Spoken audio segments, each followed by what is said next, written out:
Hey, Change the World founders. People often ask me, what is the biggest skill or the most important skill that entrepreneurs and founders need to learn? And I would say that has everything to do with learning. Learning how to learn is crucial for being a Change the World founder because as founders, we mess up quicker. We fail faster. There's too much risk not to fail faster. So we've got to learn to fail fast, quickly, often. But most importantly, after we fail, we need to learn how to learn. So several years back, some colleagues and I at a previous stop created this thing we call it a pink sheet. And the pink sheet is all about the post-mortem. And as you all know, post-mortems are a way to go back and look at a project or look at an effort and really learn from it. So I'm hoping that this sheet will help you. Click below to download the pink sheet so that you can have and flow this. So let's go through it real quick together, all right? So the pink sheet is all about evaluating a process or event or even a conversation that went wrong. It's about evaluating something in the past to learn from it. So the goal for a great postmortem includes fully evaluating the situation from beginning to end, identifying and capturing key learnings and lessons, and then most importantly, identifying the tangible steps you and your team will take to ensure that these learnings are redirected or reflected in new projects and tasks going forward. So it's not enough just to learn, but as you grow, you start putting processes in place to really run your company. And this is a great way to update those processes to make sure you don't stumble again and make the same mistake twice. When you do this, I like to set aside an hour for great learning. The bigger the project, the more time you need. The smaller the project, the less time you need. But let's just say approximately an hour. First of all, you want to set a real positive tone for the meeting and explain that this is all about learning. Take the blame off of everybody and give everybody permission just to learn as you go, okay? Recap the project. Here's what happened, 2 to 3 minutes. Recap the outcome of the project. Here's what happened. Here's what we think, was the result. And then fill out the pink sheet below. It usually takes 30 or 40 minutes to have a really good conversation. I like to give a lot of oxygen for these conversations, so you don't want to just rush through it in 10 minutes. The more oxygen you give, the deeper the lessons and the learning you will receive, and then wrap up, okay? So let's jump to some of these questions. What's the project name? Who are the team members? Who's moderating? I think you should always have a moderator that's not directly connected to the project. It's a great way to stay on track and not let emotions or run the game or for you to fall below the line. So first and foremost, you're going to write down a project or task overview, quick 3 to 4 sentence overview of your proposal, recommended solution, the project or task result, what happened, and then start asking these questions of the team.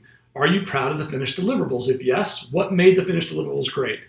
Sometimes you can do a postmortem on something that seemed successful, but might have been able to go that extra mile or just quite didn't get there. So it doesn't always have to be a flat-out failure. If you aren't proud of the finished deliverables, then what was wrong or what was missing? Did we get the results we wanted, and did it make impact? Were we on budget? Did we get the sales that they expected? Were we on time? Ask the questions to really make sure that you dig into the result and did we actually get what we wanted to? Which of our methods or processes worked particularly well? Which of our methods or processes were difficult or frustrating to use? This is a great time to dig into the technology that might have been behind it or an approach that may not have worked. How would you do things differently next time to avoid this frustration? This is a big one. This is where you want to spend as much time as possible with the team. What else can we do better next time? And what was the most gratifying or professionally satisfying part of the project?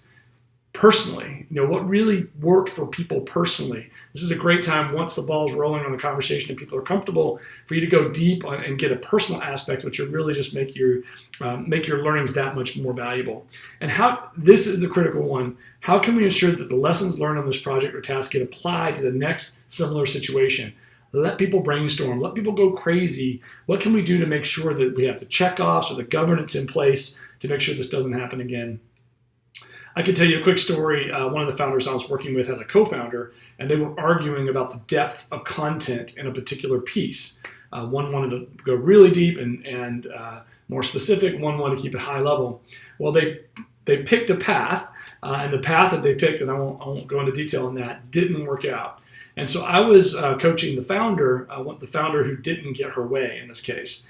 And I pointed to the pink sheet as a way to really go deep on this without making it personal. So now you've got co-founder. One co-founder thinks they're going to be right, and then they're kind of proven right. Is a great opportunity for that founder to use the pink sheet to learn from the process and update it without it making it personal. I can also tell you that at my last gig, we had a couple hundred employees with 45 leaders, and we actually had a big failure with a telephone installation. So we actually did I was the moderator for them, and we actually did the post-mortem, and it took us 2-3 hours to go through it. And the learnings from that we shared with the whole leadership team. And there's another blog we did on celebrating failure that we'll link to.